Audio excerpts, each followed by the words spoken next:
The exploration vessel Harmony of Stars moved silently through space near the Kelnar system. The ship's crew was busy studying the third planet. Commander Bomi stood watching her team work. Her scaled fingers tapped on the control panel as she thought. "Commander, I see something strange," said Science Officer Teo. His 4 eyes blinked one after another as he looked at his screen. "The energy reading is like nothing we've seen before." Bomi walked to his side. "Could it be natural?" "No, it's moving. Coming toward us fast." The main screen showed a large ship with a design they had never seen. It had sharp edges, thick armor plates, and what looked like weapon holes all over. The strange ship was much bigger than their own, at least 5 times larger. Bomi tried to stay calm, though she felt worried inside. "Start first contact steps. Open our greeting channels." The Harmony sent out the peace signal that all Confederation ships used when meeting new species. It was a special pattern of light flashes and energy waves designed to show they came in peace. On the human ship HMS Defiant Captain Juno Kim watched the alien vessel with worry in his eyes. "Captain, they're pointing some kind of energy beam at us," said his weapons officer. Juno thought quickly. Below his feet, 8,000 humans slept in frozen sleep chambers. They were the last people from Earth after the Great Collapse had made their homeworld unlivable. He remembered the Proxima incident when they had lost lives by being too trusting. "Take defensive position. Full shields. Get weapons ready," he ordered in a steady voice. When the alien ship increased the power of its scanning beam, the humans thought they were charging weapons. The Defiant fired a warning shot, just enough to disable the alien ship's engines without destroying it. Commander Bomi felt her ship shake. Screens went dark. Control panels sparked. "How can they have such powerful weapons?" she whispered in shock. The human ship jumped to faster than light speed and vanished. The damaged Harmony had to slowly make its way back to Confederation space. They carried frightening news. They had found a new species with terrifying weapons. 3 days later, Commander Bomi stood before the Confederation Council. Leaders from 27 species had gathered to hear her report. "The ship appeared without warning," she explained. "We followed all peaceful contact rules. Their attack was swift and precise." Admiral Donge, the head of the Confederation fleet, looked troubled. "Did you provoke them in any way?" "No, Admiral. We only use standard scanning beams." The room filled with worried whispers. Most species in the Confederation had evolved through cooperation. Violence had become rare in their society over thousands of years. "This unknown species could be a threat to everything we've built," said Representative Mina, her tentacles waving with emotion. Meanwhile, aboard the Defiant Captain Juno reviewed the recording of the encounter again. "Play it one more time," he told his computer. The screen showed the alien ship, the scanning beam, and their response. His second-in-command, Officer Ju, entered the room. "Still studying the encounter, Captain." "Something doesn't feel right," Juno said. "Their ship had minimal weapons. Why would they attack us?" "Maybe it was a trap. A small ship to draw us in before their main fleet arrived." Junho shook his head. Their design was completely alien. If they wanted war, why not send a stronger ship? Back in Confederation space, the Council voted to send a response fleet. 7 warships would track down the human vessel. "We must learn more about these humans," Admiral Donge told his captains. "Their technology level is concerning. If they are truly hostile, we must contain the threat before they can establish bases in our space." The Confederation had not faced a serious military threat in over 300 years. Their weapons were designed mostly for asteroid mining and defense against space debris. On the Defiant the ship's sensors detected the approaching fleet. 7 ships, Captain, reported Sensor Officer Yuna. "They're following our trail." Juno felt his stomach tighten. "Time until they reach us." About 14 hours at their current speed. Wake the defense team from cryosleep, Juno ordered, and prepare the colonists' emergency shelters. The Defiant Asterisk had been built during Earth's final years. It was both a colony ship and a warship, designed to protect humanity's last hope. Its weapons were advanced, its shields powerful. Earth's engineers had poured their last resources into making sure humanity's survivors could defend themselves. In his private quarters, Shunho looked at a photo of his family back on Earth. He wondered if he would have to use the ship's full capabilities. He had hoped to reach their new home without conflict. "I won't let them harm our people," he whispered to the photo. "Whatever happens next, I'll protect them." The Confederation fleet moved closer. The humans prepared their defenses.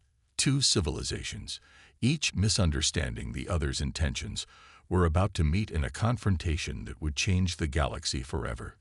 Grand Admiral Do-Yun walked back and forth in the round meeting room. The floating images showed the damaged ship Harmony of Stars *. Leaders from 17 different alien species sat watching in silence. The room was tense. "They attacked us without reason," Commander Bomi said firmly. Her scales reflected the blue light from the displays. "We did everything by the book." Representative Juwoo's feathers stood up on her head in worry. Could it all be a mistake? Perhaps they misunderstood our intentions. Admiral Do-Yun stopped pacing and looked at the gathered leaders. "Look at how they attacked. They hit exactly what they aimed for, our engines and nothing else. That shows planning, not fear or confusion." The images shifted to show the human ship. It was unlike anything in their records, sleek but powerful, with strange angles and thick armor. "Their ship design suggests a species used to conflict," added military advisor Hannah.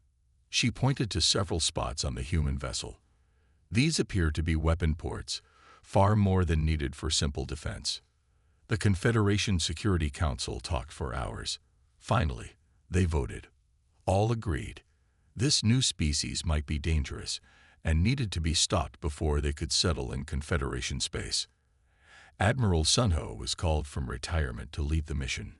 He had fought in the border conflicts 30 years earlier, the last real military action the Confederation had seen. "I will take 7 warships," Sunho told the council. "It's more firepower than we've gathered in a generation." In private, Do-Yun pulled Sunho aside. "We need information as much as we need victory. Try to capture their technology if possible." "And if they resist?" Sunho asked. Do-Yun's face hardened. "Then ensure they can threaten us no more." Far away, aboard the human ship Defiant Asterisk, Captain Juno sat alone in his quarters. On his screen played the recording of their encounter with the alien vessel. He had watched it 20 times already. "Computer, enhance section 4 again," he said. "Focus on their energy beam." The image zoomed in, showing the blue light that had touched their ship. Commander Hayuri entered after knocking. "Still studying the recording, Captain." Chunho rubbed his tired eyes.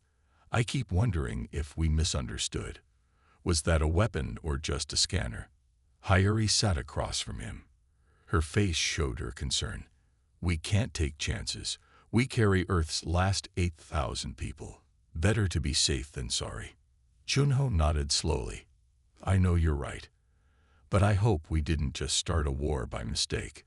The Defiant Asterisk continued on its journey to the planet they had named New Sol. It was a beautiful world with clean water, breathable air, and fertile land. After Earth's collapse, it represented hope. Deep in the ship, 8,000 people slept in cryopods. They were farmers, doctors, engineers, and children, the last remnants of humanity. None knew that their ship had just encountered another civilization, or that their safety now hung in the balance. On the bridge, Navigation Officer Minho watched his sensors carefully. A small light began blinking on his screen. "That's odd," he said to himself.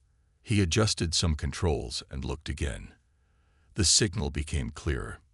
He pressed his communication button.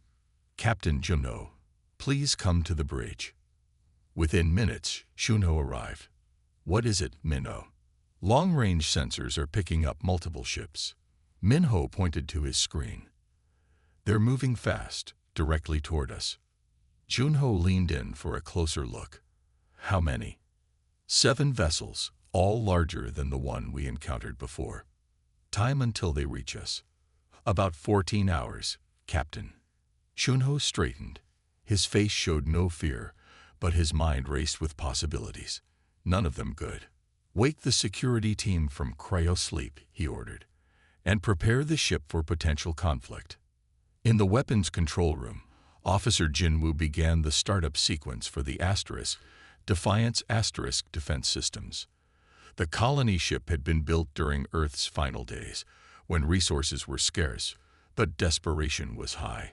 Its designers had created a vessel that could both carry humanity's survivors and protect them at all costs. Full diagnostic on all systems, Jinwoo told his team. I want everything ready in 6 hours. The ship hummed as dormant systems came online. Shield generators warmed up. Weapon arrays charged slowly. In the medical bay, Dr. Yunha prepared for possible injuries. I hope we don't need any of this, she told her assistant as they checked emergency supplies. Captain Junho stood alone on the observation deck, looking out at the stars. In 14 hours, they would face an alien fleet. He didn't want war. He wanted only to find a safe home for his people. We left Earth to escape conflict, not find more of it, he said quietly to himself. His communication device beeped. Captain, came Commander Hayuri's voice. The security team is awake and being briefed. I'll be right there, he replied. Before leaving, Junho took one last look at the stars. Somewhere out there, 7 alien ships were coming for them. He didn't know if they came in peace or war, but he knew one thing for certain. He would protect his people no matter what. The gathering storm was approaching, and both sides were preparing for the thunder. The 7 Confederation ships appeared in a flash of light. They had been traveling faster than light, and now suddenly dropped to normal speed. Admiral Sunho sat in his command chair on the flagship Righteous Mandate *. His 6 other ships moved quickly into position, surrounding the human vessel. We have them contained, reported Navigation Officer Yuna. They cannot escape. Tactical Officer Joyen studied her screens carefully. The ship matches what Commander Bomi described, she said. Then her eyes widened. But these energy readings, they're much higher than we expected. Admiral Sunho straightened his uniform. He had fought in the border conflicts 30 years ago. Since then, the Confederation had known peace. This mission would be simple, he thought. Show force, demand surrender, study their technology. Open communication channels, Sunho ordered. When the system was ready, he spoke clearly. Unknown vessel, this is Admiral Sunho of the Galactic Confederation. You have entered our space and attacked our ships. Power down your weapons and prepare to be boarded. The message was translated and sent to the human ship. On the Defiant Captain Junho heard the alien message. His bridge crew looked to him with worried faces. They think we attacked them on purpose, Junho said with a frown. They believe we are the aggressors. Commander Hayuri stood beside him. We have 7 warships surrounding us, Captain. What do we do? Junho took a deep breath. Send them this message. This is Captain Junho Kim of the Earth Colony Ship Defiant *. We are peaceful settlers looking for a new home. The previous meeting was a misunderstanding. The message was sent to the Confederation fleet. Admiral Sunho laughed when he heard the response. A colony ship, with weapons and shields like that. They must think we are stupid. Sir, Jian said suddenly, her voice urgent. Something is happening. The human ship's energy signature is changing. Power levels are climbing rapidly. On the Defiant *, Captain Junho made the hardest choice of his life. They don't believe us. They think we're lying. He looked at his crew. We cannot risk the lives of our colonists. Then he gave the order. Deploy combat shields. Activate all defensive systems. Launch countermeasure drones. The human ship began to transform before the watching aliens. Panels on the hull slid open, revealing hidden weapon ports. Small defender drones launched from concealed bays. The ship's energy readings doubled, then tripled as systems came online. "By the 5 moons," whispered Jia-Yun as she watched her readings. "It's not just a colony ship, it's a warship." Admiral Sunho was not worried yet. "They're trying to scare us. Fire warning shots. Show them our power." The Confederation ships fired energy blasts at the human vessel. To their surprise, the shots hit an invisible barrier around the Defiant and dissipated harmlessly. "Their shields absorbed our shots completely," reported Joyen in disbelief. The Defiant responded. 2 precise energy beams shot out, hitting 2 of the Confederation ships. The beams didn't destroy the ships but precisely disabled their engines. Valiant Dawn and Stellar Guardian report engine failure. Called out Communications Officer Dury. "They're dead in space, but life support is still working." Admiral Sunho couldn't believe what he was seeing. His fleet, the strongest the Confederation had assembled in a generation, was being outmatched by a single vessel. "Full attack," Sunho ordered, his pride wounded. "All ships, concentrate fire." The 5 remaining operational ships unleashed everything they had. Energy beams, plasma torpedoes, and graviton pulses all struck the Defiance shields. For a moment, the human ship was completely hidden by the explosions and energy discharges. When the view cleared, the Defiant still floated there, its shields glowing but intact. On the human ship, Captain Juno held tight to his command chair as the ship shook. "Shield status?" he asked. 78%, replied Defense Officer Minji. "Their weapons are powerful but uncoordinated." Junho nodded. "Return fire. Target weapon systems only. Minimal force." The Defiant fired again. This time, 5 precision shots disabled the main weapons on 3 more Confederation ships.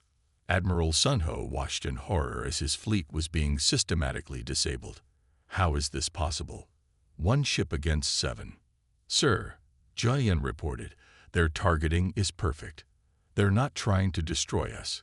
They're specifically disabling our ability to fight." That realization worried Sunho more than anything else. An enemy that could destroy you was one thing. An enemy so advanced they could simply neutralize your forces without killing anyone was far more frightening. The Defiant moved suddenly, showing speed that seemed impossible for a ship its size. It positioned itself directly above the Righteous Mandate "They have weapons lock on our command center," Jian said, her voice shaking. "If they fire, we're finished." Admiral Sunho stared at the screen. His proud career was about to end in defeat. The Confederation hadn't faced a real military threat in centuries. They had grown comfortable, perhaps complacent. But the killing shot never came. Instead, a communication request came through. Captain Junho's face appeared on the main screen. He looked serious but not angry. "Admiral," the human captain said calmly, "we don't want this fight. We never did. We could have destroyed your ships, but we chose not to. Doesn't that tell you something about our intentions?" Sunho had no answer. The human was right. They had shown restraint when they could have shown destruction. "Perhaps," Sunho finally said, finding his voice, "we should talk." The Defiant moved through space with amazing speed. For such a large ship, it turned and dodged like something much smaller. Captain Junho stood firmly on his bridge, watching the battle unfold on the main screen. "Target only their weapons systems," he ordered his crew. "Use just enough force to disable them. No more." Officer Jinwoo nodded. "Targeting their main weapon arrays now, Captain." The human ship's defense systems worked in ways the aliens had never seen before. When the Confederation ships fired torpedoes, tiny lasers shot out from the Defiant and hit each torpedo perfectly, making them explode far from the ship. When the aliens tried to lock their targeting computers on the humans, the Defiant released invisible waves that confused their systems. "How are they doing this?" asked a young Confederation officer on one of the attack ships. "It's like they know what we're going to do before we do it." Every move the humans made was careful and exact. They never used more force than needed. 3 more Confederation ships lost their weapons. Now only Admiral Sunho's flagship, the Righteous Mandate could still fight. On the Admiral's bridge, alarms sounded as systems failed one after another. "How are they predicting exactly what we'll do?" Sunho demanded, hitting his command chair in frustration. Tactical Officer Jian looked up from her screen, her eyes wide with amazement. "Their computers must be far more advanced than ours. They're calculating our moves faster than we can make them." The Righteous Mandate shook violently. The lights flickered and went out for a moment before emergency power came on. "Main power grid is down," reported Engineer Dongman. "We're on backup systems." Admiral Sunho had never felt so helpless. In all his years of service, he had never faced an enemy like this. The human ship now moved directly above them, its weapons pointed at the bridge where he and his command crew sat. "They have a clear shot at our command center," Jian said quietly. "If they fire." But the shot never came. Instead, the communication system beeped. "They're hailing us," said Communications Officer Dury with surprise. "Put them on screen," Sunho ordered. The main screen flickered, and the face of Captain Juno appeared. The human looked calm and serious. Behind him, Sunho could see the human bridge crew working efficiently at their stations. "This conflict is unnecessary," Junho said in a steady voice. "We could have destroyed your vessels but chose not to. We seek only safe passage and a peaceful home." Admiral Sunho studied the human captain carefully. In his long military career, he had learned to read opponents. He saw no anger in the human's eyes, no thirst for victory or domination. The restraint the humans had shown told him everything he needed to know. If they had wanted the Confederation fleet destroyed, it would be space debris by now. "Perhaps we should discuss terms," Sunho finally said. "A wise decision," Junho replied with a small nod. Officers on both ships watched nervously as their leaders began to talk. On the Defiant Commander Hayuri stood close to Captain Junho, ready to offer advice if needed. "We are the last survivors of Earth," Junho explained. "Our world became uninhabitable after centuries of abuse and a final environmental collapse. The 8,000 people aboard this ship represent what remains of humanity." "And your weapons?" asked Sunho. "No simple colony ship carries such power." "We built this ship in our darkest hours," Junho said. "We had already lost millions of people. We couldn't risk losing the rest." The Defiant was designed to protect as well as transport. Medical Officer Yuma stepped forward on the human bridge. "May I speak, Captain?" Junho nodded. "Your scan," she said to the aliens, "the one your exploration ship used on us. It has energy patterns similar to weapons we encountered before leaving our home system. We believed we were being targeted." Understanding slowly dawned on Admiral Sunho's face. "A misunderstanding," he said quietly. "Our scanning technology must appear as a weapon to your sensors, and our response must have seemed like an unprovoked attack," Junho added. For a moment, both leaders were silent, thinking about how easily fear and miscommunication had brought them to the edge of destruction. "I propose a temporary truce," Sunho finally said. "We should meet in person to discuss this further." Junho agreed. "We can set up a neutral meeting point. Each side may bring 3 representatives." As arrangements were made, crews on both sides began to relax slightly. The immediate danger had passed. On the Confederation ships, officers looked at the human vessel with new eyes. Not just fear, but respect and wonder. How had humans developed such technology? What other surprises did they have? "Their ship design is fascinating," Engineer Dongman told Admiral Sunho privately. It's built for both creation and destruction. I've never seen anything like it. Meanwhile, on the Defiant Captain Junho met with his senior staff. Do you trust them? Asked Security Chief Summon. Trust must start somewhere, Junho replied. They could have continued fighting. Instead, they chose to talk.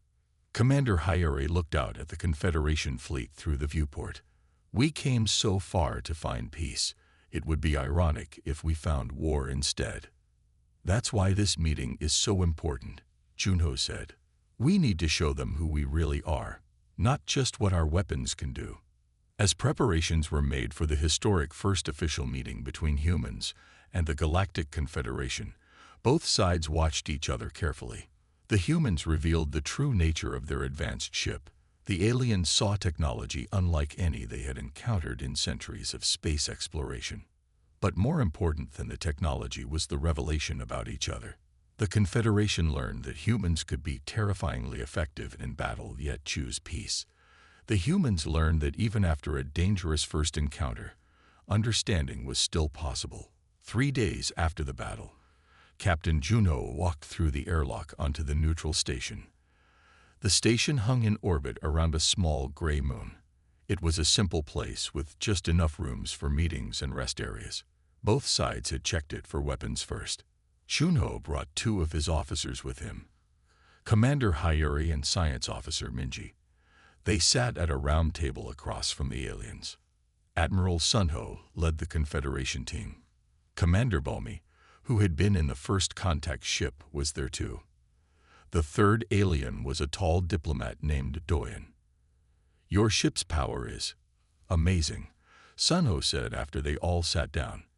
Why would people looking for a new home need so many weapons? Junho's face grew sad. Earth's last years were not peaceful. He paused, remembering. We lost billions before the end. The people on my ship are all that's left of humanity. What happened to your world? Asked Commander Bomi. We destroyed it slowly, over centuries, Junho answered. We poisoned our air and water. We changed our climate. When we finally tried to fix things, it was too late. The aliens looked troubled by this. Their worlds had never faced such problems. Tell me about your people, Doyen said. Your history, your development. Junho explained how humans had evolved. We were both hunter and hunted for much of our early history. We had to be good at fighting to survive, but also good at working together. Bomi leaned forward, interested. So your species needed both aggression and cooperation. That is rare. What about your people? Asked Minji. The aliens explained that most Confederation species had evolved in safer environments. They had fewer predators and less competition. They learned to cooperate first and developed fighting skills only much later. We have had peace for so long that we forgot what real conflict looks like, admitted Sunho. When we saw your weapons, we assumed you wanted war. And when we saw your scan, we thought you were attacking, replied Junho. We both jumped to the worst conclusion. For 3 days, they talked and learned about each other. The humans shared stories of Earth, its beauty and its troubles. The aliens told about the Confederation's many worlds and species. Slowly, trust began to grow. On the 4th day, they wrote a simple treaty. The humans would get New Seoul and 3 nearby star systems for their new home. They would share some of their technology, medicine, farming methods, and clean energy, but not their weapons. The humans also agreed to follow Confederation rules when traveling in their space. This is just the beginning, said Doyen as they signed the agreement. We have much to learn from each other. 1 month later, Admiral Sunho stood before the full Confederation Council. 200 representatives from 27 species listened as he gave his final report on the human encounter. We misunderstood them, he explained. Their defensive strength is not the same as aggressive intent. They are prepared for the worst while hoping for the best, a concept some of us had forgotten. The Council voted to accept the treaty and recognize humanity as a new independent neighbor to the Confederation. Sunho's report ended with new rules for all Confederation ships. When meeting human vessels, be completely open about your intentions. Keep communication channels clear. And remember, their readiness for battle does not mean they want to fight. They prefer peace but will always be prepared for danger. On the planet New Sol, the first human colonists woke from their long sleep. They stepped out of their cryopods and learned about their new home and their new neighbors. Young children looked up at the sky with wonder. "Will we see the aliens?" they asked their parents. "Yes," the adults answered. "They are different from us, but we can be friends." Engineers began building the first city. Farmers tested the soil. Scientists studied the local plants and animals. After years of planning and the long journey through space, humanity had found a second chance. High above the planet, the Defiant still kept watch. Captain Juno stood on the observation deck, looking down at the blue and green world below. Commander Hyeri joined him. "It's beautiful," she said. "Everything we hoped for." "And we have peace," added Juno. "That's something I wasn't sure we'd find." A Confederation science ship passed nearby, studying the system. The alien vessel sent a friendly signal, and the Defiant responded in kind. "Do you think we'll ever fully understand each other?" Hyeri asked. Juno smiled slightly. "Probably not fully.